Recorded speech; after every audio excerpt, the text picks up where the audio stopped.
This lab is going to be a little bit different today. We're going to be comparing internet connection options. So in many of the labs up to this point, there's been a correct answer or a goal that if you just follow the right steps, you get to the right answer. It's been fairly black and white in many instances. Either computer A can ping computer B or it can't. And if it can't, you need to fix it. And once you fix it, it's right and you can move on. Well, there are many situations in your career that you will face where you're given an open-ended task that you need to solve, and you need to figure out, use the gray matter between your ears to figure out the best solution. So that's one thing we're going to do today. We're going to compare internet connection options, real options in the real world that will fit, that will solve a specific business case, a realistic business case. Now, some people get frustrated by this because they don't know exactly what format this information should be presented in.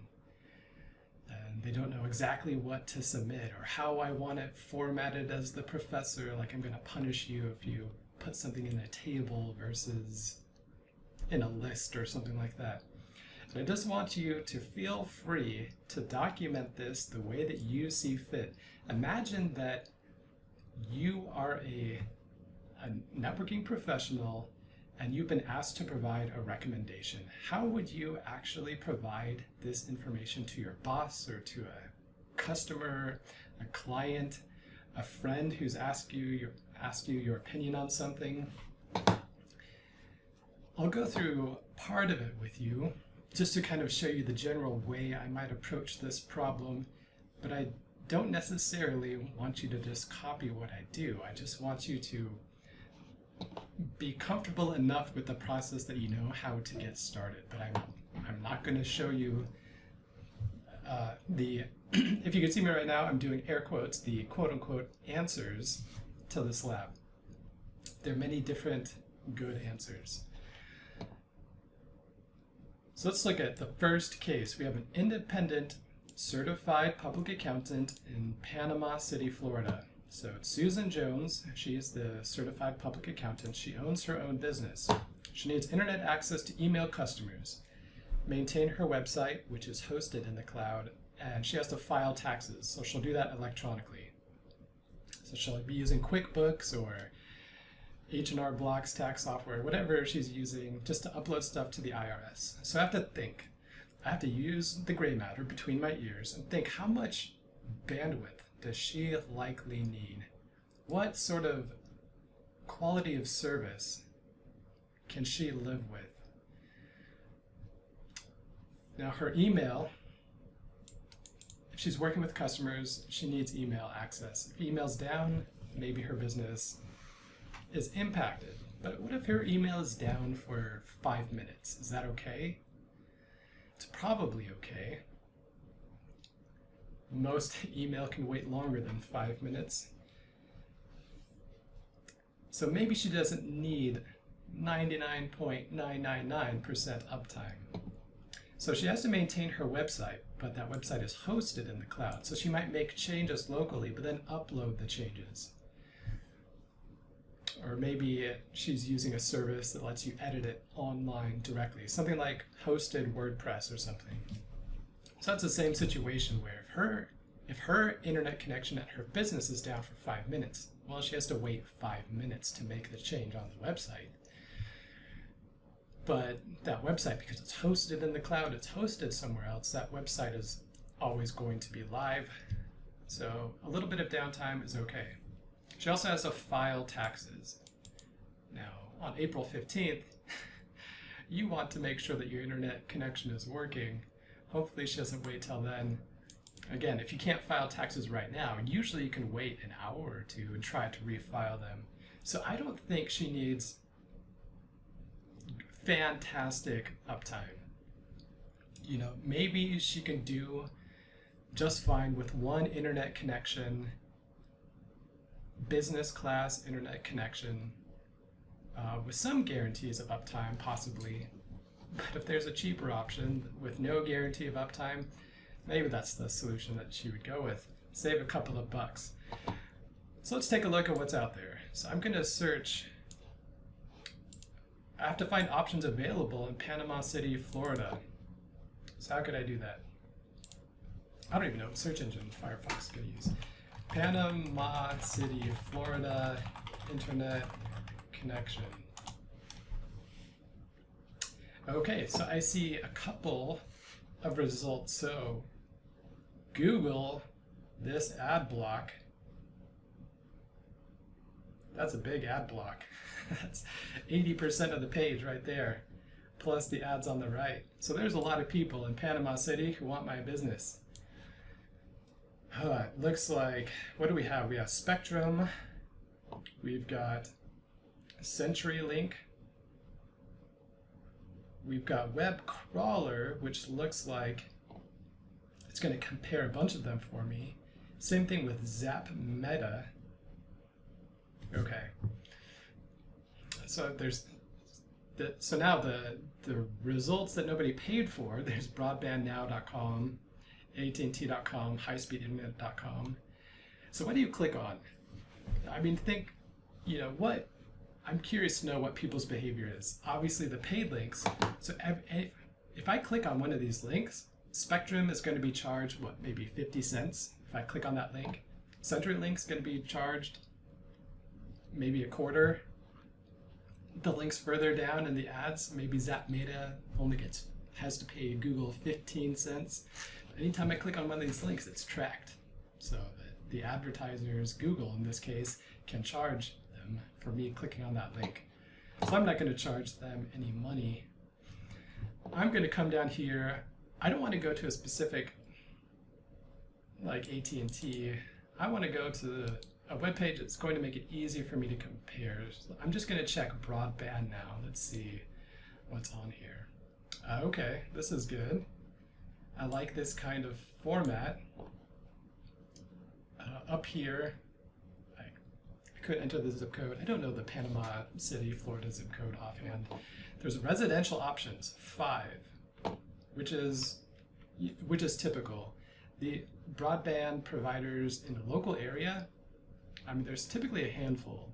Sometimes there's only one broadband provider. There can be as many as 5 to 10, but once the competition gets that high, profit margins start to dip. So these people don't really like to jump in. If I look here, we've got customer ratings. Doesn't tell me how many customers rated it. Nobody really likes anybody when it comes to broadband. But what have we got? So these are all consumer options. So I'm just comparing. DSL, well, that's TV and internet from AT&T. It looks like AT&T's logo. It's going to cost 45 megabits for $40. Like, that's not bad. That's pretty high speed. Xfinity, bad availability. So that would be, I think that's a Comcast company. Twice as, you can get very fast, but for 10 megabits, you can get that for 20 bucks. Okay. So this is good. These last two are more expensive for slower speeds, and the customer ratings are worse. These are also DSL, whereas Xfinity and WOW are cable. AT&T is DSL. So what would you do? What would you pick? What would you recommend here? If I'm the business and I know all she needs is email, basic stuff, if I'm looking for residential pricing, gosh, it's hard. Xfinity only has a 2-star customer rating, but everyone hates Comcast, so that's not terribly surprising. But it's only 20 bucks a month for 10 megabits. 10 megabits is plenty for this person. I mean, that's enough to stream high definition Netflix. So it's plenty to do email, basic office tasks. If this person's business started growing and they had people doing video chats simultaneously, maybe that's not going to be enough. But this is all residential internet. Some of these are going to require you to bundle TV and phone, all that stuff. Let's look at business. So specific business offerings. So these are typically going to come with better service level agreements.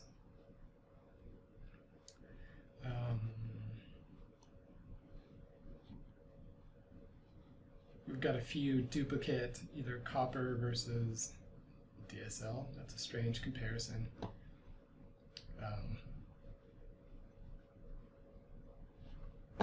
Anyway, we see the business, it costs a lot more for not that much different speed. Let's say if we click on AT&T. I mean, AT&T, we all know AT&T, it's a big company. Maybe like the bigger companies, maybe not. Small business internet plan. Download speeds of up to 18. But this doesn't tell us much about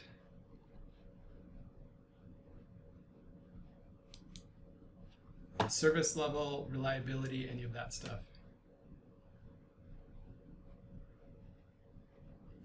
It looks like average speed. I'm not sure how they measure this. It looks okay.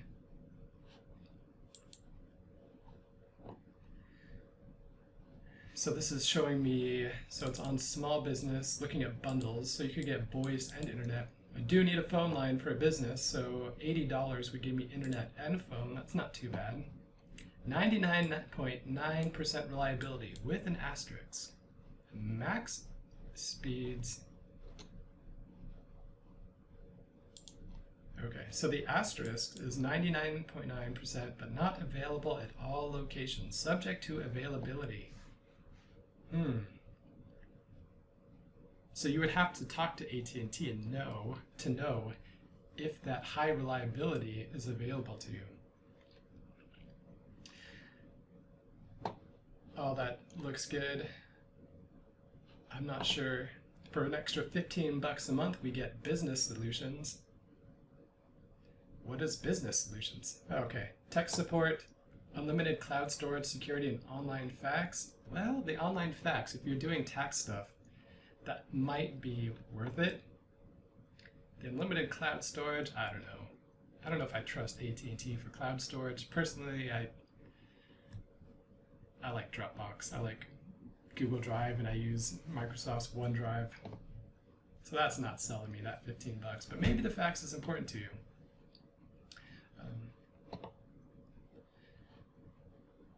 But for $80, AT&T's with 99.9% uptime, that's good. So that means every year, so there's 365 days a year, every year my internet will go down on average about 8 hours.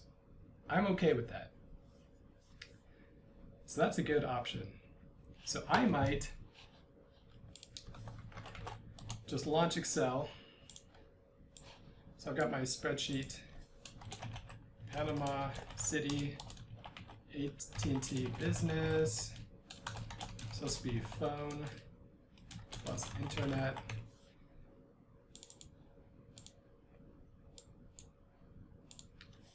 Supposed to be 80 reliability, cost. This is 99.9%. What's it going to cost me? $80. Might put some notes here or something.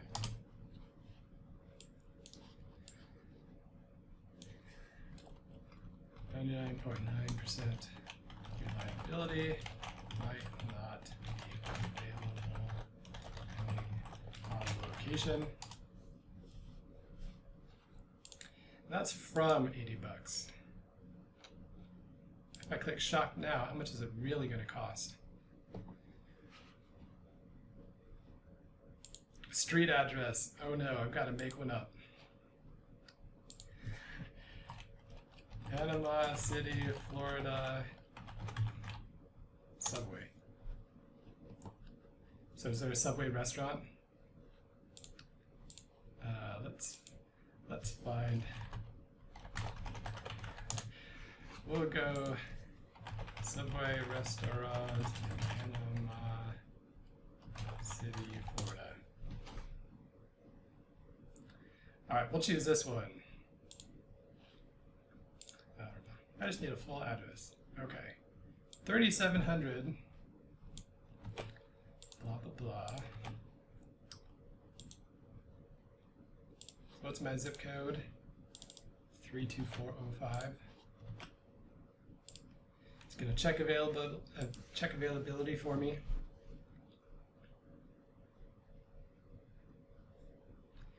Internet is not available there. Well, that stinks. So they gave me TV, but no internet. Let's say we got the wrong address. Let's pick another subway. Let's pick a...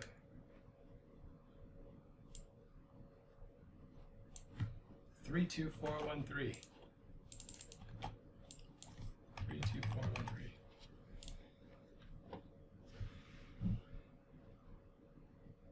Whoops, I put in the wrong zip code. Oh, it fixed it for me.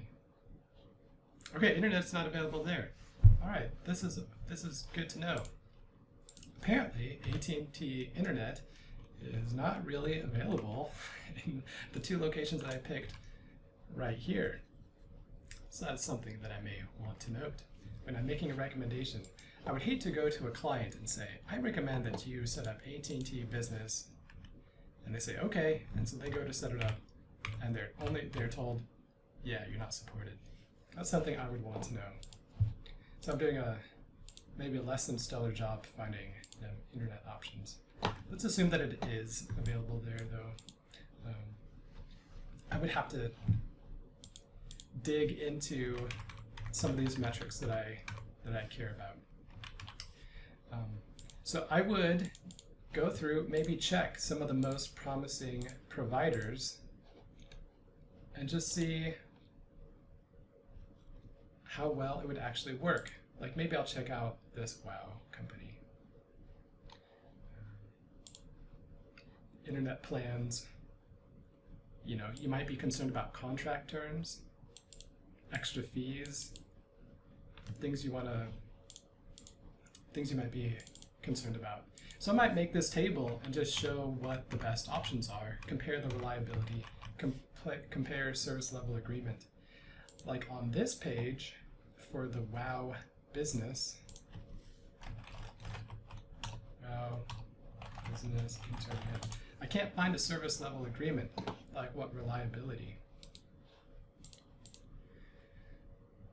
So let's see, internet and cable.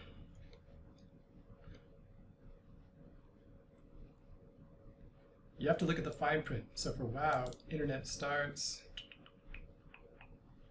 2-year service plan agreement.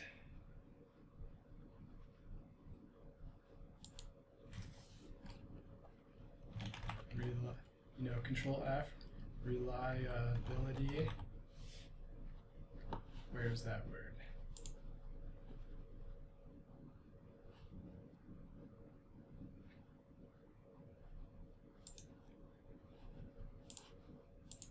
So it'll take some investigation to figure out if there is a service level agreement. From what I can find right now, because WOW is not displaying,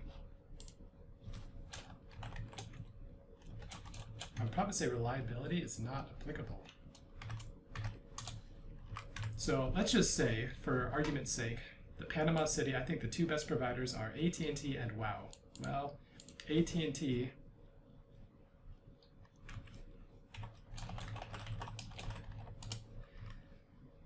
for $40, WOW is giving me internet only, and they have no reliability guarantee. For $80, AT&T is giving me phone and internet with a 99.9% reliability. So I'm going to say AT&T, you win the contest. That is the best option for our certified public account. An extra $40 a month could potentially, if AT&T is actually more reliable, save our certified public accountant a lot of headache, a lot of time, a lot of stress. So this is how I would start to approach this problem. Obviously, I haven't dug really deep into any of the providers. You know, when I tried to dig in deep into AT&T, I found that the service wasn't available for the random addresses that I selected, so you would want to dig deep. For this assignment, just go ahead, make some assumptions. I'm not going to nitpick you, and if you think WoW is the best option, that's fine. Just make sure that you can justify it somehow. So you want to go through more thoroughly for Panama City, and then there's some other cities. Provo, Utah, that's where I went to college, that city. They've got some very interesting internet connection options, some fiber options there. And Crystal Falls, it's a more remote part of the Upper Peninsula. Not as many internet connection options, so see what you can find there. Come up with your best recommendations, format it any way you like. You can use a spreadsheet, you can take screenshots of, like you could take a screenshot of this page and then annotate which options you think would be best. It's very flexible. Use your best judgment. Know that I'm not going to mark you off if your format isn't perfect. This is supposed to be a slightly open-ended problem. So good luck, just be prepared to do some research.